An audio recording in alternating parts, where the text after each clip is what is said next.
अस्सलाम वालेकुम क्लास। उम्मीद है कि आप सब खैरियत से होंगे। आज हम आरएफ सर्किट्स में चैप्टर नंबर 12 शुरू करने जा रहे हैं जो कि एम्पलीफायर डिज़ाइन से मुतल्लिक है। जो एम्पलीफायर्स हैं आप लोगों ने डिफरेंट तरह के एम्पलीफायर्स देखे भी होंगे, सुने भी होंगे और मुख्तलिफ़ चीज़ों में आप एम्पलीफायर्स इस्तेमाल भी करते हैं इन योर डेली लाइफ। लेकिन probably you are not aware कि कहाँ कहाँ पे आप उसको इस्तेमाल करते हैं। आपका mobile phone is a very common device जिसके अंदर एम्पलीफायर्स मौजूद होते हैं। जब हम एम्पलीफायर्स की बात करते हैं तो दो तरह के एम्पलीफायर्स हमारे जहन में आते हैं। एक जो है वो एनालॉग एनालॉग एम्पलीफायर और दूसरा जो है वो सॉलिड स्टेट एम्पलीफायर दूसरा जो है वो सॉलिड स्टेट एम्पलीफायर। तो जो एनालॉग एम्पलीफायर है उन वो पुराने जो हमारे सीआरटी टीवीज़ थे, अभी भी काफ़ी सारे घरों में इस्तेमाल होते हैं। बैग से जो थोड़े बड़े होते हैं, तो वहाँ पे ट्रैवलिंग वेव ट्यूब्स इस्तेमाल होते हैं। Klystron is another type of amplifier जो कि माइक्रोवेव ओवंस में इस्तेमाल हुआ करता था, अभी भी शायद माइक्रोवेव ओवंस में इस्तेमाल होता हो। इसी तरह जो सॉलिड स्टेट एम्पलीफायर्स या ट्रांजिस्टर्स हैं, ट्रांजिस्टर बेस्ड एम्पलीफायर सॉरी, एक और कैटेगरी है जिसको आप अगेन आप ये नहीं कह सकते कि ये एनालॉग है या डिजिटल है, लेकिन जो लॉजिक बेस्ड जितनी भी डिवाइसेस हैं वो जनरली डिजिटल कैटेगरी में आती हैं। तो जो सॉलिड स्टेट डिवाइसेस हैं उनकी बेस्ड एम्पलीफायर्स भी आप इस्तेमाल करते हैं, लेकिन दोनों कैटेगरीज़ में ये फ़र्क होता है कि जो ट्रैवलिंग वेव ट्यूब्स या क्लेस्ट्रॉन्स होते हैं जिनको मैं एनालॉग एम्पलीफायर्स कह रहा हूँ, जनरली उनकी पावर रेटिंग काफ़ी हाई होती है। ठीक है, इनकी जो एम्पलीफिकेशन होती है वो ऑसिलेशंस के ऊपर बेस करती है और जब फ्रीक्वेंसी किसी एक फ्रीक्वेंसी के ऊपर ऑसिलेशंस को जब आप बहुत ज़्यादा बढ़ा देते हैं तो आहिस्ता आहिस्ता उससे पावर गेन बढ़ना शुरू हो जाता है। जो सॉलिड स्टेट एम्पलीफायर्स होते हैं इनका जो मैक्सिमम गेन है वो लिमिट करता है इनके बाइसिंग करंट के ऊपर, क्योंकि ये डिवाइसेस इस तरह से बनी होती हैं, आपको इनको बाइस करना होता है एक सर्टन बाइस पॉइंट के ऊपर। तो again law of conservation of energies या लॉ ऑफ फिज़िक्स से हमें ये पता चलता है कि जितनी पावर आप सिस्टम को दे रहे हैं उससे ज़्यादा पावर आप एक्सट्रैक्ट नहीं कर सकते सिस्टम से। तो ये टोटली इलेक्ट्रॉनिक बेस्ड होते हैं, इसमें हम इलेक्ट्रॉनिक पावर को ही कन्वर्ट कर रहे होते हैं in one from one form to another. ठीक है, तो जनरली इनकी पावर हैंडलिंग कैपेबिलिटी इतनी ज़्यादा नहीं होती, लेकिन इसका ये मतलब नहीं है कि ये पॉपुलर नहीं है। उसकी वजह ये है कि क्योंकि ये सॉलिड स्टेट टेक्नोलॉजी है, तो डिजिटल इलेक्ट्रॉनिक्स के साथ इंटीग्रेशन बहुत आसान है, नंबर वन। नंबर टू बात ये कि जो चेन ऑफ एम्पलीफायर्स हैं, यानी ये काफ़ी लो कॉस्ट होते हैं। तो एम्पलीफायर्स की चेन बना के आप पावर को एम्पलीफाई कर सकते हैं, मसलन मल्टीपल स्टेजेस में। फॉर एग्जांपल आपने 3 स्टेज 4 स्टेज एम्पलीफायर आपने बना लिया, तो अब पहली स्टेज से आपको कुछ एम्पलीफिकेशन मिल जाएगी, फिर दूसरी स्टेज से, फिर तीसरी स्टेज से। तो क्योंकि ये लो कॉस्ट होते हैं तो इसलिए high number of stages increase करने से आपको कोई मसला नहीं होता, लेकिन you are able to achieve a good amount of gain. तो जो एम्पलीफायर्स होते हैं इनके गेन्स को हम मुख्तलिफ़ तरीके से डिफ़ाइन करते हैं। और अगर आप अपने सामने ये एक डायग्राम देखें जो कि एक टू पोर्ट नेटवर्क है, तो इसमें दिस इज़, अगर हम इसको एम्पलीफायर कंसिडर कर लें तो this is the input side of the amplifier and this is the output side of the amplifier. This is the source voltage, source impedance, और यहाँ से हमारा टू पोर्ट नेटवर्क शुरू हो जाता है। ठीक है, अब this is the power which is coming from the source. ठीक है, और then this is the power going into the network. इस पॉइंट के ऊपर जो पावर होगी that would be power available to the network. ठीक है, कमिंग आउट यहाँ पे। और फिर नेटवर्क ने जो आगे लोड को पावर डिलीवर की that would be the power load. ठीक हो गया, तो we have power in, we have power available from the source, we have power available from the network, and then we have power delivered to the load. ठीक है, तो यहाँ पे एक पावर डिफाइंड है, यहाँ पे एक पावर डिफाइंड है, यहाँ पे एक पावर डिफाइंड है और यहाँ पे एक पावर डिफाइंड है। तो there are sort of 4 types of powers. ठीक है, तो इन 4 टाइप्स ऑफ पावर्स की मदद से डिफरेंट गेन्स डिफाइन किए जाते हैं। सबसे पहला जो गेन है, अगर आप देखें तो ये डिफाइंड है एज पावर गेन, जिसका मतलब है power delivered to the load as opposed to, या in ratio in comparison to the power which was given into the network। ठीक है, और अगर आप ये देखिए कि जो इसका पॉइंट ऑफ डेफिनेशन है, इसमें आपको ये नज़र आ रहा है कि जो पावर गेन है उसकी डेफिनेशन में सोर्स इम्पिडेंस जो है वो डिफाइंड नहीं है। ठीक है, जेड एस का इन्फ्लुएंस नहीं है। हमें इस बात से कोई ताल्लुक़ नहीं है कि सोर्स ने कितनी पावर जनरेट की और उसमें से कितनी पावर इनपुट के ऊपर डिलीवर हुई। ठीक है, इस मिसमैच को हम कंसिडर नहीं कर रहे।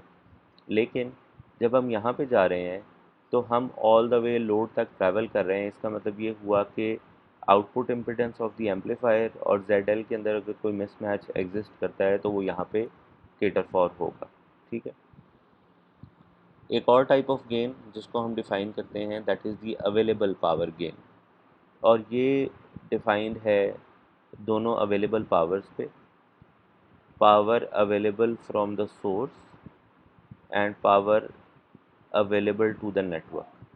अब ये जो अवेलेबल फ्रॉम द सोर्स है, ये आपके सामने देखिए तो ये पावर यहाँ पे डिफाइन होगी, ये ZS को इनकॉर्पोरेट करेगी, यहाँ पे अगर कोई मिस मैच है तो उसको कैटर फॉर करेगी।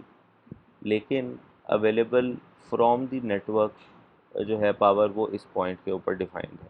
Again we are not, because we are not talking about the load in this point, तो यहाँ का जो मिस मैच है उसको हम इसमें कैटर फॉर नहीं कर रहे अवेलेबल पावर गेन में। ठीक हो क्या? जो तीसरा टाइप ऑफ गेन है that is called the transducer gain, and that is defined from this starting point to this and point, या आप यूँ कह लें कि ये एंड टू एंड गेन है। एक एंड से शुरू किया और दूसरे एंड तक हर चीज़ को कैटर फॉर किया, और ये है power available at the load या power delivered to the load in comparison to whatever power was given to the system by the source, जो भी पावर सोर्स पे अवेलेबल थी। अब आप ये देखिए कि यहाँ से लेके यहाँ तक आने में ZS और यहाँ इनपुट का जो मिसमैच है वो भी आपने कैटर फॉर कर लिया, और यहाँ से लेके यहाँ तक आने में जो आउटपुट इम्पिडेंस और लोड इम्पिडेंस का जो मिसमैच है उसको भी आपने कैटर फॉर कर लिया। तो जो इसका मतलब ये हुआ कि जो ट्रांसड्यूसर गेन है which is GT and defined as power delivered to the load in comparison to power available from the source, it depends on both ZS and ZL, and hence अगर आप इसको देखें तो this is the most generalized definition of the gain of an amplifier, और general trend में हम इसी को इस्तेमाल करेंगे। हम ZS के मिसमैच को भी कंसिडर करेंगे और कंपनसेट करने की कोशिश करेंगे, और हम ZL के मिसमैच को भी कंपनसेट करेंगे और कैटर फॉर करेंगे। ठीक है, अगर हम कॉन्जुगेट मैचिंग अप्लाई कर देते हैं, एक यानी स्पेशल केस, अगर हम कॉन्जुगेट मैचिंग अप्लाई कर देते हैं तो इसका मतलब है कि यहाँ से यहाँ का मिसमैच हमने ख़त्म कर दिया और यहाँ से यहाँ का मिसमैच भी हमने ख़त्म कर दिया। तो अगर कॉन्जुगेट मैचिंग है तो फिर power gain, available power gain और ट्रांसड्यूसर गेन, ये सारे के सारे आपस में इक्वल हो जाते हैं, क्योंकि तब इस पावर और इस पावर में कोई फ़र्क नहीं रहता। जितनी पावर यहाँ पे अवेलेबल है by virtue of conjugate matching, वो सारी की सारी यहाँ पे आ जाती है। जो पावर यहाँ पे अवेलेबल है by virtue of conjugate matching इस पॉइंट के ऊपर, वो सारी की सारी आपको पावर यहाँ पे मिल जाती है। There is no problem in this. Further on जो हम दो डिफ़ाइन कर रहे हैं मिसमैचेस, 4 तरह के मिसमैचेस हम डिफ़ाइन कर रहे हैं। ये चीज़ हम पहले भी चैप्टर नंबर 4 में देख चुके हैं। वन इज़ गैमा एस, जो कि इम्पिडेंस मिसमैच है ZS से लेके Z0 तक का। Z0 मैं इस वजह से कह रहा हूँ बिकॉज ये जो लोड है इसको अगर हम साथ में कंसिडर नहीं करेंगे तो input impedance will be equal to Z0। ठीक है, तो एम्पलीफायर की जो इनपुट इम्पिडेंस है that is defined at Z0। तो जो गैमा S है दैट इज़ यहाँ से लेके यहाँ तक का मिसमैच। इसी तरह जो गैमा L है that is the mismatch of this point to this point, this point to this point but coming from this direction। ठीक है, तो अगर आप इन मिसमैचेस की या रिफ्लेक्शन कोफिशिएंट्स की डायरेक्शन देखें तो जब हम सोर्स से लोड की तरफ जा रहे हैं, ये बात हम चैप्टर नंबर 4 में ऑलरेडी देख चुके हुए हैं, जब हम सोर्स से लोड की तरफ जा रहे हैं तो we are concerned about gamma S and gamma out. और इसी तरह जब हम लोड से सोर्स की तरफ आ रहे हैं तो वी आर कंसर्न और thinking about two things, one is gamma L, the other one is gamma in. जो टू पोर्ट नेटवर्क है उसकी मिसमैचिंग को हम देख चुके हैं। गैमा इन और गैमा आउट को हम ऑलरेडी चैप्टर नंबर 4 में डिफ़ाइन कर चुके हुए हैं कि अगर हमारे पास कोई भी लोड के ऊपर अगर कोई मिसमैच एग्जिस्ट नहीं करता तो gamma in is S11 which is the reflection coefficient defined as per S parameters when everything is matched at the output और any other port for that matter. लेकिन अगर लोड साइड पे कोई mismatch exist करता है तो फिर हमारे पास एक एडिशनल कंपोनेंट जो है वो उसमें ऐड हो जाता है, हमारा रिफ्लेक्शन कोफिशिएंट जो है वो बढ़ जाता है। इसी तरह गैमा आउट को भी हम ऑलरेडी डिफ़ाइन कर चुके हुए हैं। तो now we have definition of all these four, gamma L, gamma S, gamma in and gamma out. ठीक है, one we are talking about when we are going from this direction to this direction, the other one we are talking about when we are coming from this direction to this direction। ठीक है, इसमें एक तो अब जब हमने ये सारे रिफ्लेक्शन कोफिशिएंट्स डिफ़ाइन कर लिए हैं तो हम ये डिफ़ाइन कर सकते हैं बाय वर्चू ऑफ दिस मिसमैचेस, हम ये डिफ़ाइन कर सकते हैं कि जो इनपुट के ऊपर पावर होगी वो क्या होगी, total power coming from this point. ठीक है, उसमें से कुछ पावर एक्सेप्ट हो जाएगी और कुछ पावर रिफ्लेक्ट बैक हो जाएगी। ठीक है, तो V1 प्लस में से कुछ पावर अंदर आ जाएगी और कुछ पावर यहाँ पे रिफ्लेक्ट बैक हो जाएगी। तो P in is 1/2 Z0 V1 plus. ठीक है, और ये वो पावर है, वन का फैक्टर उस पावर को रिप्रेजेंट कर रहा है विच इज़ अवेलेबल, और गैमा इन का फैक्टर उस पावर को रिप्रेजेंट कर रहा है विच इज़ रिफ्लेक्टेड बैक। ठीक है, same goes with this one as well, power delivered to the load. ठीक है,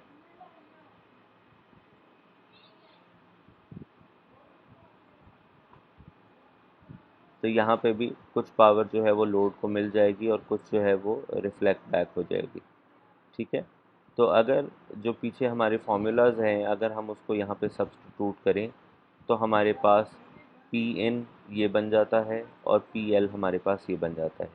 और अब अगर हम अपना different types of gains define करें विच इज़ यानी अगर हम पावर गेन डिफ़ाइन करें which is P L over P in, तो हमें नज़र ये आता है कि P L over P in is actually equal to S21 which is the forward side gain, and then इन रिफ्लेक्शंस की वजह से उसके अंदर कुछ कमी आती है जो कि यहाँ पे आपको नज़र आ रही है। ठीक है, अब आप ये देखिए कि क्योंकि हम पावर गेन की बात कर रहे हैं तो यहाँ पे हमें गैमा एस का फैक्टर नज़र नहीं आ रहा, हमें गैमा एल का फैक्टर नज़र आता है। और उस मिसमैच की वजह से जो हमारे पास रिफ्लेक्शन आती है वो रिफ्लेक्शन अब हमारे पास S22 की फॉर्म में यहाँ पे नज़र आ रही है और फिर गैमा एल की फॉर्म में नज़र आ रही है। ठीक है, तो जो जैसे पहले मैंने आपको बताया कि जो हमारे पास मोस्ट जनरलाइज्ड केस है that is the transducer gain. और हम ये देखें अगर कि उस ट्रांसड्यूसर गेन में हमारे पास जो पावर डिफाइन होती है that is power available from the source. ठीक है, और ये बात हमने कही है कि पावर जो अवेलेबल फ्रॉम द सोर्स है that is the maximum power that can be delivered to the network, जिसका मतलब है कि that is maximum P in and that is going to happen अगर जेड एस और Z in are conjugately match. जिसका मतलब ये हुआ कि अगर हम P available from the source निकालना चाहते हैं तो हम क्या काम कर सकते हैं, हम पी इन के अंदर गैमा इन को गैमा एस कॉन्जुगेट के साथ अगर रिप्लेस कर दें तो हमारे पास पी इन जो है वो P available from the source में कन्वर्ट हो जाएगी।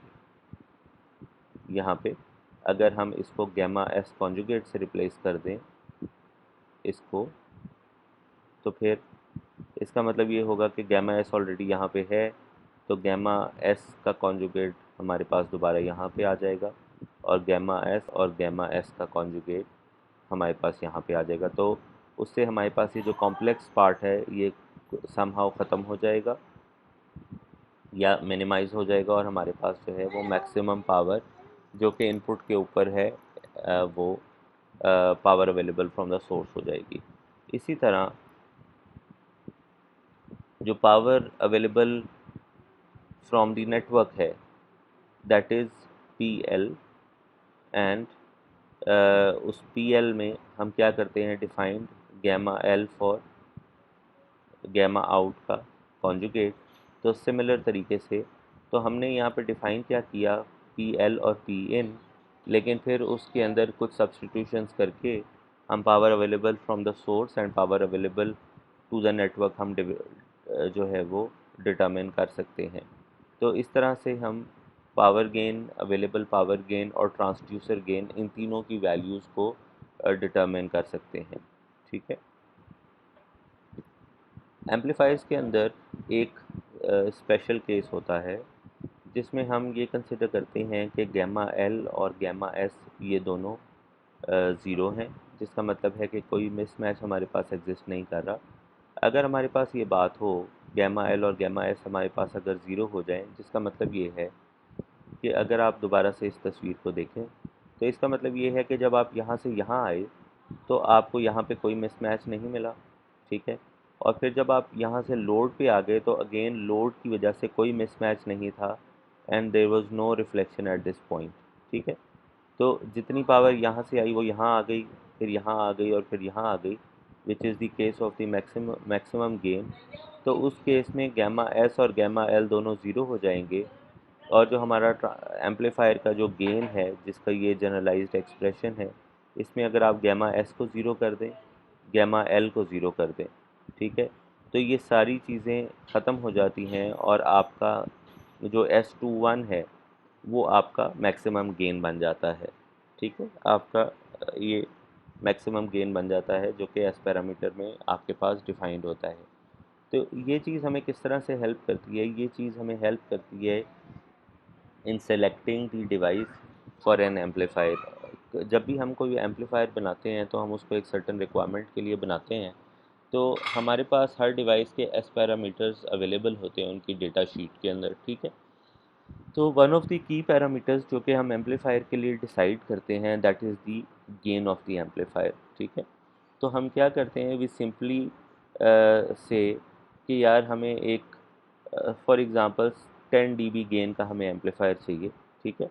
तो हम उसके लिए जो S21 सेलेक्ट करेंगे वो कुछ 10 dB प्लस होगा या 10 dB होगा या 12-13 के करीब होगा, सो दैट कि जब उसमें अगर तो हमने परफेक्ट मैचिंग अचीव कर ली तो इसका मतलब है कि हम इस केस के अंदर आ गए, तो हमारा जो गेन है that would B minimum 10 dB। लेकिन अगर हमने परफेक्ट मैचिंग उसके लिए नहीं अचीव की तो फिर इसका मतलब ये होगा कि हमें अपना जो एम्पलीफायर का गेन होगा वो S21 की वैल्यू से कुछ ना कुछ कम मिलेगा।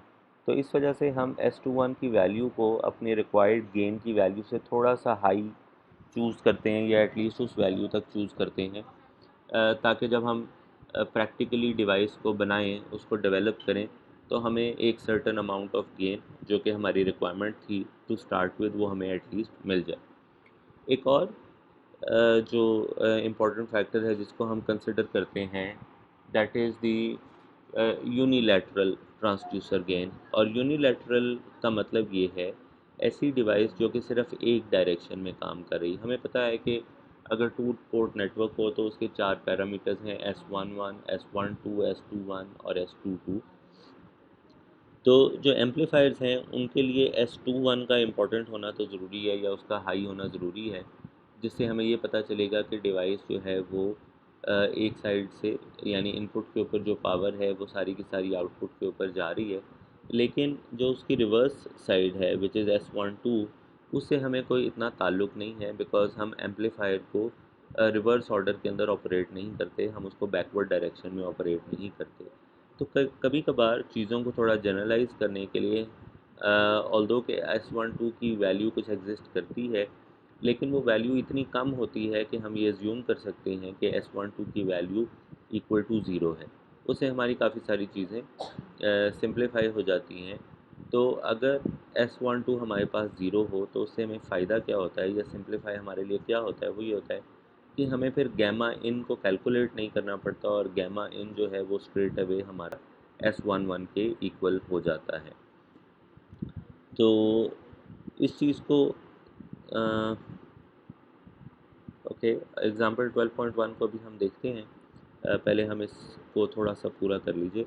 तो जैसे मैंने आपको पहले बताया कि जो सारी की सारी गेन डेफिनेशंस हैं उसमें से सबसे ज़्यादा जो यूज़फुल है हमारे लिए वो ट्रांसड्यूसर गेन है, जो कि दोनों साइड्स की, ट्रांसमीटर साइड की और रिसीवर साइड की, इन दोनों के मिस मैचेस को कंसिडर करता है।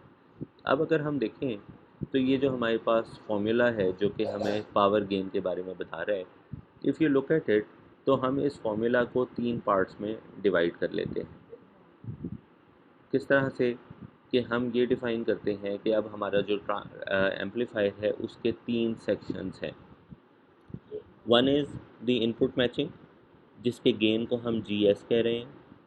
The other one is transistor itself, जिसके गेन को हम G0 कह रहे हैं। And then the third one is the output matching stage, जिसको हम GL कह रहे हैं। ठीक है, तो हमारा जो बिल्कुल पहली तस्वीर थी उसको हमने इसमें कन्वर्ट कर लिया। जो गैमा S है, now it is defined from this point to this point. ठीक है, gamma in is defined here. तो अगर हम इस साइड पे चलेंगे तो we are concerned with gamma S and gamma out, और अगर यहाँ पे कोई रिफ्लेक्शन होगी तो फिर गैमा L और गैमा इन जो है ये दोनों भी इनकॉर्पोरेट हो जाएंगे। तो हमारा जो गेन है जिसको हमने यहाँ पे डिफ़ाइन किया है, एक जनरलाइज्ड एक्सप्रेशन जो हमने लिया है, इसको अगर आप देखिए तो G0 which is the amplifier gain, that is S21 का स्क्वायर। जो सोर्स की साइड है that is this and this, जिसके अंदर गैमा S आ रहा है और गैमा इन आ रहा है। ठीक है, और जो लोड की साइड है दैट इज़ दिस वन। अब आप ये देखिए कि हमारा जो ऑब्जेक्टिव है that is to completely to maximize this one. ठीक है, तो अब आप ये देखिए कि if we remove the mismatch और अगर हम गैमा एस को ज़ीरो कर देते हैं तो जी एस की वैल्यू 1 हो जाएगी। अगर हम आउटपुट पे मिस मैच को रिमूव कर देते हैं तो हमारे पास गैमा एल की वैल्यू भी ख़त्म हो जाएगी। ठीक हो गया, उसकी भी वैल्यू 1 हो जाएगी। तो मैक्सिमम जो गेन हमें मिलेगा दैट वुड बी S21 का स्क्वायर। ठीक है, तो इसका मतलब ये हुआ कि हमारे पास जो ऑब्जेक्टिव है किसी भी एम्पलीफायर डिज़ाइन का that is maximizing this G0। ठीक है, लेकिन आगे जाके हम देखेंगे कि हम जब एम्पलीफायर डिज़ाइन करते हैं तो हम उसको डिफरेंट एप्लीकेशंस के लिए डिज़ाइन करते हैं। एम्पलीफायर्स की 2 जनरलाइज्ड कैटेगरीज़ हैं या 2 ब्रॉडर कैटेगरीज़ हैं, नॉट जनरलाइज्ड। उसमें से एक है to design an amplifier as a power amplifier, यानी उससे एक सर्टन या मैक्सिमम गेन अचीव करना हमारा काम होता है। लेकिन एक और जो कैटेगरी है that is low noise amplifier, जिसमें हमारे पास प्राइमरी ऑब्जेक्टिव ये होता है कि उस एम्पलीफायर का नॉइज़ फिगर जो है वो कम से कम हो और उसका एक सर्टन मॉडरेट गेन हो। उसका गेन भी हमारे लिए इम्पोर्टेंट होता है लेकिन उसकी नॉइज़ परफॉर्मेंस हमारे लिए ज़्यादा इम्पोर्टेंट होती है। ठीक है, तो वहाँ पे जब हम जाते हैं तो ऑफ कोर्स एक पावर एम्पलीफायर के लिए हमारे पास रिक्वायरमेंट यही होगी कि we want to maximize this so that we can get maximum gain out of it. लेकिन जो हमारे पास लो नॉइज़ एम्पलीफायर होगा उसमें हमारे पास रिक्वायरमेंट ये नहीं होगी कि हम जी एस और जी एल को ख़त्म करें या इसको कम्प्लीटली हम मिनिमाइज़ करें। वहाँ पे जब हम पहुँचेंगे तो देखेंगे कि वहाँ पे ऑब्जेक्टिव ये नहीं होता जो अभी हम डिफ़ाइन कर रहे हैं। वहाँ पे हमारा ऑब्जेक्टिव नॉइज़ परफॉर्मेंस को इम्प्रूव करना होता है। जब हम एम्पलीफायर डिज़ाइन करना शुरू करते हैं तो उसमें सबसे पहला जो काम हमें करना होता है, अच्छा चलिए हम पहले एग्जांपल 12.1 को देख लें और उसके बाद फिर हम इसमें आते हैं।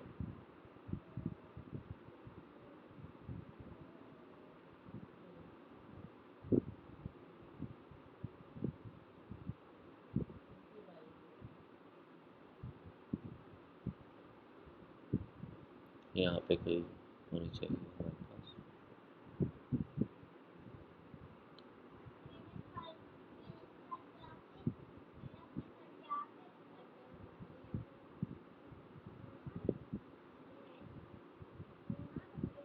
एग्जाम्पल 12.1 जी।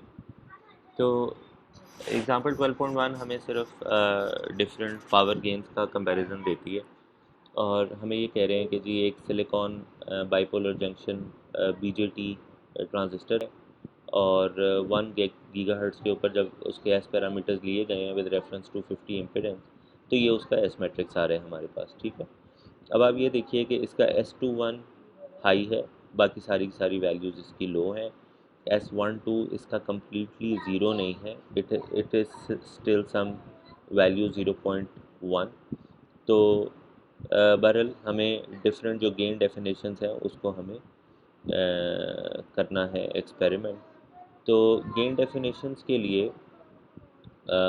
उन्होंने हमें फर्दर कुछ इन्फॉर्मेशन दी है। उन्होंने कहा है कि जो सोर्स इम्पिडेंस है which is Z S that is 25 ohms और जो हमारी लोड इम्पिडेंस है that is Z L 40 ohms. यहाँ पे चीज़ों को आसान रखने के लिए उन्होंने इन दोनों इम्पिडेंसेस को खाली रियल वैल्यू इम्पिडेंस दिया है और कॉम्प्लेक्स नहीं दिया। लेकिन अगर कॉम्प्लेक्स भी होंगी तो उसमें से हम मैग्नीट्यूड पार्ट इस्तेमाल कर लेंगे, उसका फेज़ पार्ट को हम यानी उस तरह से कैलकुलेशन कर लेंगे जिस तरह से आगे गैमा इन में भी आपको नज़र आएगी। तो अब हमें क्या करना है in order to put the values in our formulas. हमें चार चीज़ें कैलकुलेट करनी है, gamma S, gamma L, gamma in और गैमा आउट, ठीक है। अब हमारे पास क्योंकि Z S, Z L, Z naught ये तीनों चीज़ें अवेलेबल हैं तो हमने गैमा एस और गैमा एल कैलकुलेट कर लिया, ठीक है। फर्दर ऑन क्योंकि हमारे पास एस पैरामीटर्स अवेलेबल हैं सारे के सारे, तो हमने गैमा इन और गैमा आउट को भी हमने कैलकुलेट कर लिया, ठीक है। जब हमने ये काम कर लिया तो अब हम सिंपल इन फार्मूलाज को इनपुट करके ये तीनों चीज़ें कैलकुलेट कर सकते हैं, ठीक है। तो अब आप ये देखिए कि यहाँ से आपको पता क्या चल रहा है कि ट्रांसड्यूसर गेन जो कि सोर्स की साइड की मिसमैच को और लोड की साइड की मिसमैच को दोनों को कंसिडर कर रहा है, उसका गेन सबसे कम आपके पास आ रहा है, जिसका मतलब ये हुआ कि यहाँ पे मिसमैचिंग का इफेक्ट आपको नज़र आ रहा है। जो अवेलेबल पावर गेन है जो खाली हाँ जी, जो अवेलेबल पावर गेन है जो कि सोर्स के मिसमैच को कंसिडर कर रहा है लेकिन लोड को नहीं कर रहा। आई गेस इसको वेरीफाई कर लेते हैं कि जो अवेलेबल पावर गेन है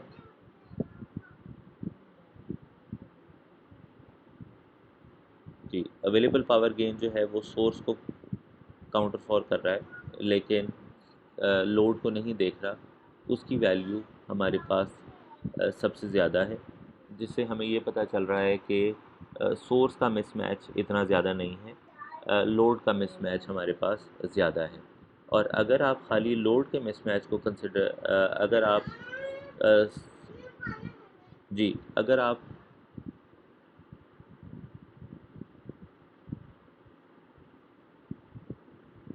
सॉरी अगर आप सोर्स के मिसमैच को पावर गेन हाँ जी, तो इसका मतलब ये हुआ कि सॉरी मैं उल्टा बोल गया कि जो लोड का मिसमैच है वो ज़्यादा है हमारे पास सोर्स का मिसमैच इतना ज़्यादा नहीं है। तो अगर हम लोड को कंसिडर कर रहे हैं तो आप देखिए हमारी गेन वैल्यू काफ़ी कम है, और फिर हमारी जो एक्चुअल ट्रांसड्यूसर गेन है जिसमें हम लोड और सोर्स दोनों को देख रहे हैं, उसकी वैल्यू और इसकी वैल्यू दोनों की पास पास है। लेकिन अगर हम लोड के मिसमैच को कंसिडर नहीं कर रहे तो फिर हमारे पास इसका मतलब है कि सोर्स के ऊपर इतना मिसमैच एग्जिस्ट नहीं कर रहा कि हमें बहुत ज़्यादा प्रॉब्लम हो और हमारा गेन जो है वो स्टिल ज़्यादा है। ठीक है। ऑल्दो कि इम्पीडेंस वाइज अगर आप देखिए तो difference between source impedance and characteristic impedance is higher, and जो लोड एंड कैरेक्टरिस्टिक इम्पीडेंस है इसका कम है, लेकिन बाकी ट्रांसमीटर के जो एस पैरामीटर्स हैं जो कि गैमा इन और गैमा आउट को कैलकुलेट कर रहे हैं वो भी इसमें पार्ट प्ले कर रहे हैं। ठीक है, नहीं कर, ठीक है जी। अच्छा जी, इसके बाद हम एक और चीज़ देखना चाहेंगे विच is the stability of the transistor,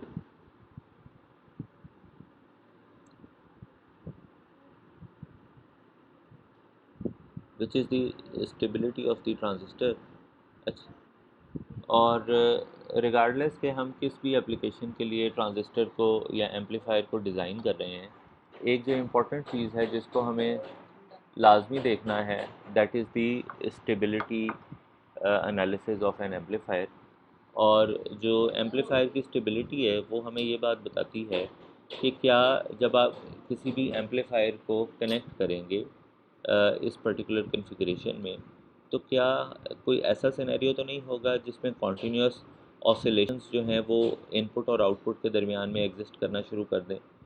देखें, कॉन्टीन्यूअस ऑसिलेशंस का मतलब ये होगा कि से फॉर एग्ज़ाम्पल आपने यहाँ से कोई पावर जनरेट की, ठीक है, से फॉर एग्ज़ाम्पल 1 वाट की पावर आपने जनरेट की, तो 1 वाट की पावर में से कुछ पावर यहाँ पे आउटपुट पे आ गई, लेकिन कुछ पावर यहाँ पे रिफ्लेक्ट बैक हो गई।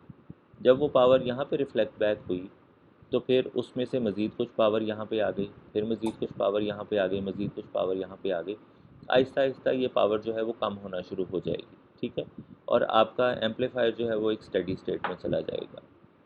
लेकिन अगर कोई इस तरह का केस हो जिसमें आपने जब यहाँ से पावर जनरेट की तो आप में आपकी लोड को पावर कम डिलीवर हुई, लेकिन ज़्यादा पावर यहाँ पे वापस आ गई, और फिर यहाँ पे भी जो मिस मैच है उसकी कंडीशन कुछ इस तरह की थी कि वो पावर दोबारा बढ़ना शुरू हो गई, फिर पावर बढ़ना शुरू हो गई। अब इसमें ये होगा कि आपकी ऑसिलेशंस जो प्रोड्यूस होना शुरू होंगी वो आहिस्ता आहिस्ता डाई डाउन नहीं होंगी, लेकिन वो बढ़ना शुरू हो जाएंगी। ये तब होगा ये तब होगा कि अगर हमारे पास जो रिफ्लेक्शन कोफिशिएंट्स हैं उनका मैग्नीट्यूड ग्रेटर देन 1 हो जाए, या ये तब होगा अगर इनपुट या आउटपुट की इम्पीडेंस जो है उसका जो रियल पार्ट है वो नेगेटिव हो जाए। अब प्रैक्टिकली अगर हम लम्प्ड कंपोनेंट्स की बात करें तो कभी भी जो हमारी इम्पीडेंस होती है जिसका रियल पार्ट रेजिस्टेंस होता है वो नेगेटिव नहीं हो सकता। लेकिन हमें एक बात को ये कंसिडर करना है कि ये जो ट्रांजिस्टर्स हैं इनको हम जब मैन्युफैक्चर करते हैं तो इनकी फ़िज़िक्स में आपको शायद याद होगा इलेक्ट्रॉन होल्स पेयर्स, हम जंक्शंस बनाते हैं एनपीएन या पीएनपी, और जो आगे हमारे मॉसफेट्स या एफईटीज़ हैं उसमें हम गेट बनाते हैं, और ड्रेन, इस तरह की चीज़ें हम खुद से क्रिएट करते हैं। तो फिज़िकल मैन्युफैक्चरिंग में कुछ इस तरह की चीज़ पॉसिबल हो सकती है कि इवेंचुअली जो हमारे पास रिफ्लेक्शन कोफिशिएंट आ रहा है या जब उसके एस पैरामीटर्स हम कैलकुलेट करें तो हमारे पास जो गैमा इन की वैल्यू हो वो ग्रेटर देन 1 हो जाए उसका मैग्नीट्यूड, ठीक है, और उसका मतलब ये होगा कि उसकी इनपुट इम्पीडेंस का जो रियल पार्ट है जो कि रेजिस्टेंस है वो नेगेटिव हो गई है, ठीक है। लम्प में ये चीज़ नहीं एग्जिस्ट करती, लेकिन स्टिल ये बात ट्रू हो सकती है क्योंकि हम इन डिवाइसेस को या ट्रांजिस्टर्स को जो है हम मैन्युफैक्चर इस तरीके से करते हैं। तो कोई भी ट्रांजिस्टर जो आपने सेलेक्ट किया है based on the S parameters, उसका स्टेबिलिटी एनालिसिस जो है वो बहुत ज़रूरी है। अगर हम उसका स्टेबिलिटी एनालिसिस नहीं करेंगे और हम without checking the stability of the amplifier उसको हम कनेक्ट कर देंगे सिस्टम के अंदर, तो देयर इज़ अ चांस कि वो एम्पलीफायर फेल हो जाए और हमारा सिस्टम जो है वो बाउंडेड इनपुट बाउंडेड आउटपुट की कंडीशन को जो है वो वायलेट करना शुरू कर दे।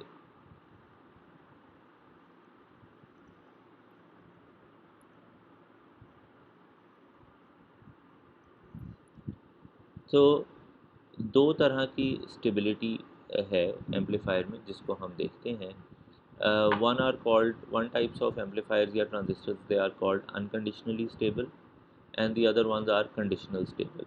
तो जो स्टेबिलिटी की रिक्वायरमेंट है हमारे पास वो वाहिद है कि गामा इन का मैग्नीट्यूड और गामा आउट का मैग्नीट्यूड लेस देन 1 होना चाहिए। जो गामा इन या गामा आउट है उसको आपके सामने हम कैलकुलेट किस तरह से करते हैं, उसको हम कैलकुलेट कर रहे हैं इन फार्मूलाज की मदद से, जिसका मतलब ये हुआ कि वो एस पैरामीटर्स पे काफ़ी हाईली डिपेंडेंट है। ठीक है, एस पैरामीटर्स के ऊपर जो गामा इन और गामा आउट हैं ये दोनों काफ़ी हाईली डिपेंडेंट हैं and there is a good chance depending upon S parameters of an amplifier कि वो स्टेबल ना हो। कई दफ़ा इस तरह से भी होता है कि जो डिवाइसेस हैं उनके एस पैरामीटर्स, जिस तरह अभी आपने इस एग्जांपल में देखा कि ये एस पैरामीटर्स जो हैं वो हमने डिफ़ाइन किए हैं सिर्फ 1 गीगाहर्ट्ज़ के ऊपर। तो हो सकता है कि अगर आप इसी डिवाइस को, इसी ट्रांजिस्टर को, क्योंकि ये 1 गीगाहर्ट्ज़ के ऊपर बनाया गया है, तो इस तरह की पॉसिबिलिटी भी एग्जिस्ट करती है कि अगर आप के पास ड्यू टू प्रैक्टिकल रीजंस और एनी अनफोर्सीन रीजंस आपके पास ये ट्रांजिस्टर अवेलेबल है, ऑल्दो कि इसके एस पैरामीटर्स जो हैं वो लिए गए हैं 1 गीगाहर्ट्ज़ के ऊपर, तो ऐसा भी हो सकता है कि 2 गीगाहर्ट्ज़ के ऊपर इसके एस पैरामीटर्स कम्प्लीटली चेंज हो जाएं। जिसका मतलब ये है कि 1 गीगाहर्ट्ज़ के ऊपर तो हो सकता है कि ये डिवाइस स्टेबल हो, लेकिन एट अदर फ्रीक्वेंसीज़ ये डिवाइस जो है वो स्टेबल ना हो। तो इट डिपेंड्स कि आपके पास उसके एस पैरामीटर्स की वैल्यू किस तरह से अवेलेबल है। ठीक, तो दो तरह की स्टेबिलिटीज़ एग्जिस्ट करती हैं। एक है कंडीशनली स्टेबल डिवाइसेस और एक है unconditional stable devices. Unconditional stable devices वो होती हैं कि regardless of the impedance value and regardless of the frequency value for that matter, जो डिवाइस है वो उसका गैमा इन और गैमा आउट उसके मैग्नीट्यूड की वैल्यू लेस देन 1 है। ठीक है, फ्रीक्वेंसी डिपेंडेंट को अभी हम नहीं देखते। तो जितनी भी सोर्स और लोड इम्पिडेंसेस हैं उन सारों के लिए गैमा इन और गैमा आउट की वैल्यू हमारे पास 1 लेस देन 1 आती है। ठीक है, अगेन ये फॉर्मूला मैं आपके सामने ले आता हूँ ताकि आपको समझने में थोड़ी आसानी हो।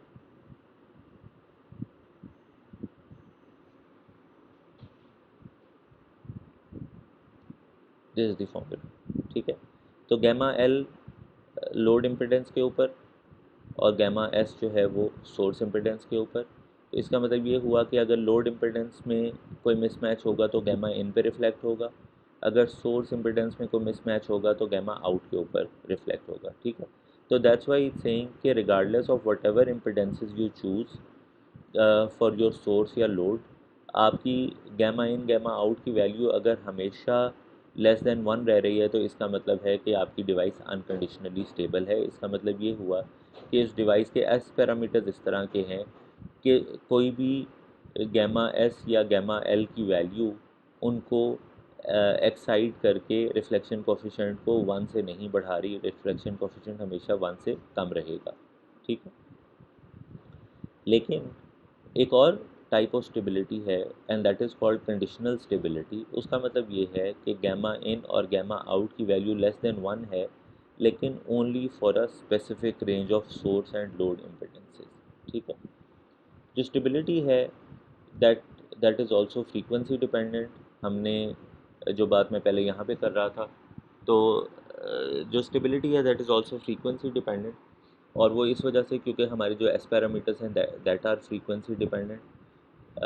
तो ऐसा भी हो सकता है कि जब आपने एक डिवाइस को चेक कर लिया कि वो अनकंडीशनली स्टेबल है, तो ऐसा हो सकता है कि अगर आप उसकी फ्रीक्वेंसी ऑफ ऑपरेशन चेंज कर दें तो वो डिवाइस जो है वो स्टेबल ना रहे और जो है एक अनस्टेबल डिवाइस में कन्वर्ट हो जाए। अगेन एक अच्छी बात हमारे लिए तब होती है अगर हमारे पास समहाउ एक डिवाइस जो है वो यूनिलैटरल डिवाइस में कन्वर्ट हो जाए।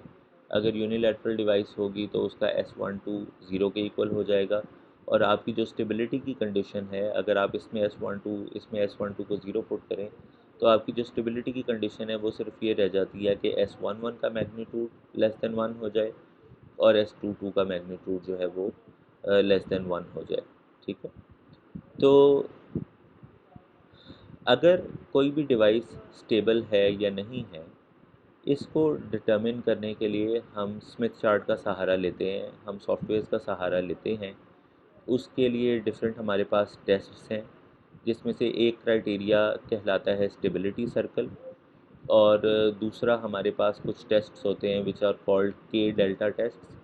तो जो के डेल्टा टेस्ट्स हैं वो हमें ये बताते हैं कि वो आगे आएंगे। तो के डेल्टा टेस्ट हमें ये बताएंगे कि क्या ये डिवाइस स्टेबल है किसी पर्टिकुलर फ्रीक्वेंसी पे या नहीं है, या फॉर गिवन एज पैरामीटर्स है या नहीं है। अगर डिवाइस अनस्टेबल है या कंडीशनली स्टेबल है, तो फिर हमें कैसे ये पता चलेगा कि गैमा एल या गैमा एस की या जेड एस और जेड एल की कौन सी ऐसी वैल्यूज़ हैं जो कि उसकी स्टेबिलिटी को डिस्टर्ब नहीं करेंगे।